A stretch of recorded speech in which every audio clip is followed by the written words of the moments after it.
আমি একদমই ঘরবাড়ি অপরিষ্কার অগোছালো রাখতে পছন্দ করি না, তাই সকালে উঠে সংসারের সমস্ত কাজ সকালেই করে নিই। Hello everyone, good morning. কেমন আছো সবাই? আশা করছি সবাই অনেক ভালো আছো, সুস্থ আছো। আমরাও ভালো আছি। তো আজ হলো বুধবার, আর এখন সকাল 7টার মতো বাজে। তো এখন থেকেই তোমাদেরকে সাথে নিয়ে ব্লগটা শুরু করছি। আশা করছি আজকের ব্লগটাও তোমাদের ভালো লাগবে। যদি ভালো লাগে তাহলে প্রথম থেকে শেষ পর্যন্ত দেখার অনুরোধ রইল। তো সকালে ঘুম থেকে উঠে বাইরে চলে আসছি। বাইরে এসে তারপরে যে থালা বাসন ছিল সেগুলো আর কি ধুয়ে নিলাম। ধুয়ে নিয়ে তারপর এঁটো টেবিল ওই জায়গাটাও মুছে নিয়েছি। নিয়ে এখন এই যে কলপাটটা ভালো করে ধুয়ে দিচ্ছি। তো কলপাড়ে এঁটো কাটা পড়েছিল, তো সেগুলোই ভালো করে ধুয়ে দিচ্ছি। প্রতিদিনই আর কি কলপাটটা ধোয়া হয়। ওই যে সকালে থালা বাসন ধোয়া হয় তখন এঁটো কাটা পড়ে, এর জন্য আর কি ভালো লাগে না, দেখতেও ভালো লাগে না। আর তারপরও কলপাড়েই তো সমস্ত কাজকর্ম থাকে বেশিরভাগটাই, জামা কাপড় ধোয়া, পুজোর বাসন ধোয়া, থালা বাসন ধোয়া, সমস্ত কিছু। আর কলপাট যদি নোংরা থাকে না, একদমই ভালো লাগে না। তাই এই জন্য সবসময় চেষ্টা করি কলপাটটা পরিষ্কার পরিচ্ছন্ন রাখার। আর কিন্তু নিজের কাছেও ভালো লাগে যদি কলপাটটা পরিষ্কার পরিচ্ছন্ন থাকে।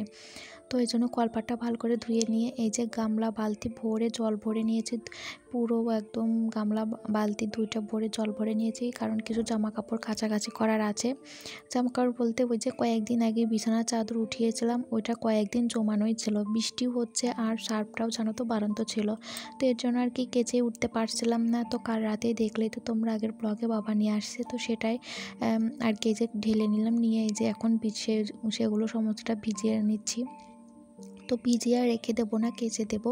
তো সকালের দিকটাতে বৃষ্টি হয়নি, আজ দেখলাম তো একটু রোদ্দুরের ভাব উঠছে, তো এই জন্য কেচে দিলাম। আর শুকিয়েও গিয়েছিল জানো তো, ওই যে দুপুর 12টার মধ্যে শুকিয়ে গিয়েছিল। তারপরে টুকটাক একটু ভেজা ছিল, তো সেটা আর কি শুকিয়ে গিয়েছিলো। আর দুপুরের পর দুপুরে তো প্রচণ্ড পরিমাণে বৃষ্টি হয়েছিল। তার আগে জানো তো আমার এই যে যেগুলো আর কি কেচে দিয়েছিলাম বেশিরভাগটাই শুকিয়ে গিয়েছিল। আর মামামেরগুলোই শুকায়নি, ওই একটু একটু করে ভেজাই ছিল।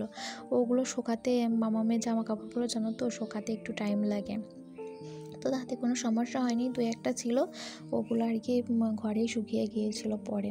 তো এখন এই সমস্তটা ভিজিয়ে নেব। আর এগুলো খুব একটা ময়লা হয়নি জন্য ভিজিয়েও রেখে দেবো না। ওই যে 2-1 দিন মানে 4-5 দিন পর পরই আর কি ওঠানো হয়। আর এর বেশি হলে আর কি ওই বিছানায় না জানো তো একদমই ভালো লাগে না ঘুমাতে।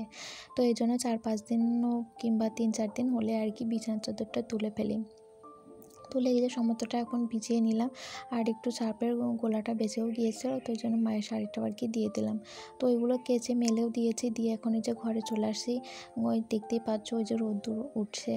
তো বেশ ভালোই বুঝছিল, কিন্তু ওই যে উঠছিল আর কি। তো তারপরে শ্বশুর শাশুড়ির ঘরটা ভালো করে গুছিয়ে নিয়েছি। গুছিয়ে নিয়ে তারপরে যে আমাদের ঘরে চলে আসছি। তো মামাম এখনও ওঠেনি, মামামকে ডাকছি, উঠছে না। ওই যে 8টা 8:30টার দিকে ঘুম থেকে ওঠে। তো ওই যে 8টার দিকে আমি ওকে ডেকে দিয়েছিলাম।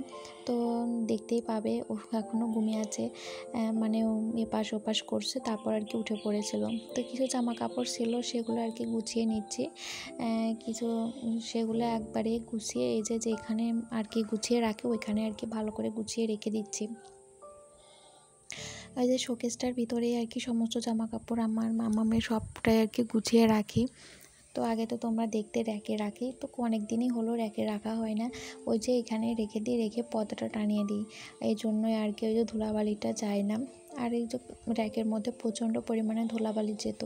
তো আর যেহেতু জানালার কাছে থাকতো প্রচণ্ড পরিমাণে ধুলাবালি যেত, তো এই জন্য আর র্যাকের মধ্যে রাখা হয় না। ওই টুকটাক মামামের বই খাতা এগুলো আর কি র্যাকের মধ্যে রাখা হয়। তো আজকে যে ড্রেসিং টেবিলের এই সাইডটা একটু পরিষ্কার করব, অনেক দিনই হলো পরিষ্কার করা হয় না।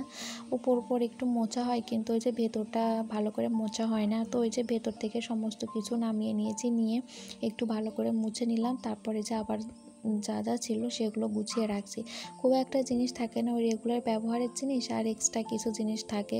আর মানে প্রতিদিনের ব্যবহারের যা যা লাগে, চিরুনি, তারপর ক্রিম, সিঁদুর, মামামের ওই যে কিছু জিনিস, পাউডার, কাজল, তারপরে মামামের ক্রিম। তো এই যে টুকটাক হাবিজাবি জিনিস প্রতিদিন লাগে আমাদের, সেগুলো আর কি এখানে গুছিয়ে রেখে দিই। আর এই যে মগটার ভেতরে এগুলো রেখে দিই, তো এইতে আমার অনেকটাই সুবিধা হয়। এটার মধ্যে রেখে দিই। আর এই যে মামামের একটা পট, তো এটা পটের মধ্যেও কিছু জিনিস রেখেছি।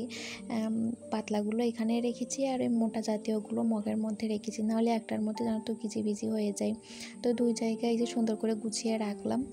আর এই যে এই বক্সটার মধ্যে ছোটো ছোটো এক্সট্রা কিছু জিনিস থাকে, সিফটি পিন, ক্লিপ, গার্ডার, সব সময় যেগুলো প্রতিদিনই লাগে ওগুলোই থাকে। তো ওগুলো ওই যে ছড়িয়ে ছিটিয়ে থাকে, এই জন্য ওই যে ছোটো বক্সটার মধ্যে রেখে দিই। আর এই যে দেখো মামাম ঘুম থেকে উঠছে, কিন্তু ওই যে এপাশ ওপাশ করছে, বলছে মা উঠবো না এমনটা করছে। আমি বলছি মা উঠে পর, অনেকটা বেলা হয়ে গেছে।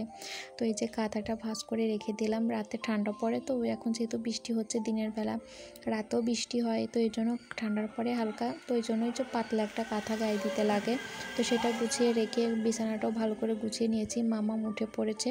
তারপর এদিকে যে ঘর ঝাড় দিয়ে, তারপর এখন বারান্দাটাও ভালো করে ঝাড় দিয়ে দিচ্ছি। তো আজ আর ঘরটা মুছবো না, কালকে মোছা হয়েছে, তো এই জন্য ভাবলাম আজ আর মুছবো না।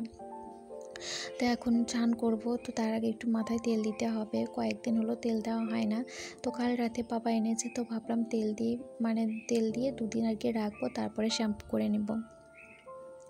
তো মাথায় আর কি তেল দিয়ে 2-1 দিন না রাখলে না ভালো লাগে না। ওই যে তেল দিয়ে শ্যাম্পু করলে চুলটা কেমন যেন একটু হয়ে যায় আমার। তো একটু তেল দিয়ে মাথায় 2-1 দিন রেখে দিলে তারপরে চুলটা অনেকটাই চিলকে আর প্রচণ্ড পরিমাণে চুল উঠছে। কী বলবো তোমাদের তো এর আগেও বলেছিলাম, তোমরা যদি কিছু জানো অবশ্যই বলো চুল ওঠার জন্য কি করতে পারি।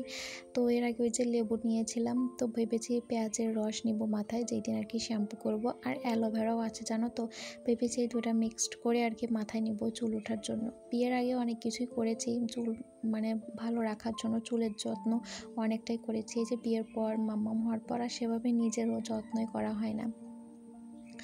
অনেকে মানে চুল অনেকটাই ভালো ছিল তখন, অনেক ঘন, অনেকটাই বড় ছিল। তো এখন অনেকটা ছোটও হয়ে গেছে আর পাতলাও হয়ে গেছে, একদমই কেয়ার করব। তো হচ্ছে আসলে কি বলো তো, যত্নটাই না করা হয় না। সমস্ত কিছুই করা হয় কিন্তু নিজের যত্নটাই নেওয়া হয় না। তো সেটা অবশ্যই করা দরকার আমাদের সবারই। সংসারে কাজকর্মের সাথে সাথে নিজের যত্নটাও নেওয়ার দরকার। তো ওই যে হয়ে ওঠে না, নিজের যত্ন নেওয়ার সময় জানতে এতটা আলসি লাগে কি বলবো। তো চেষ্টা করছি চুলটা আবার ভালো রাখার, ভালো করার। তো তারপর এই যে দেখো আমাদের খাওয়া দাওয়া কমপ্লিট হয়ে গেছে সকালে। তারপর থালা বাসন ধুয়ে রান্নাঘর পরিষ্কার করে মুছেও নিয়েছি। তারপর এই যে ঘরে আসছি, মাম্মাম কয়েকদিন ধরেই বায়না করছিল শাড়ি পরার জন্য। তো আজ মাম্মামকে শাড়ি পরিয়ে দিলাম। তো মাম্মাম খেলা করছিল শাড়ি পরে আর ভীষণ খুশি হয়েছে শাড়ি পরে। তারপর এই যে মাম্মামের দাদু কেক নিয়ে আসছিলো মাম্মামের জন্য, কেক না বিস্কুট। তো সেটা আর কি দুজনে বসে বসে খাচ্ছি, মাম্মাম আর আমি। বিস্কুটটা বেশ ভালোই খেতে। তো মামাও ভীষণ পছন্দ করেছিল, আমারও খুব ভালো লাগছিল। তো দুজনে বসে খেলাম। তারপর এই যে দেখো দুপুরবেলা তোমাদের বললাম না, প্রচণ্ড পরিমাণে বৃষ্টি শুরু হয়ে গেছে, প্রচণ্ড পরিমাণে অনেকটা সময় ধরে বৃষ্টি নেমেছে আর জানো তো। তো বন্ধুরা আজকের ভিডিওটা এখানেই শেষ করছি, দেখা হবে নতুন একটা ভিডিওর সাথে।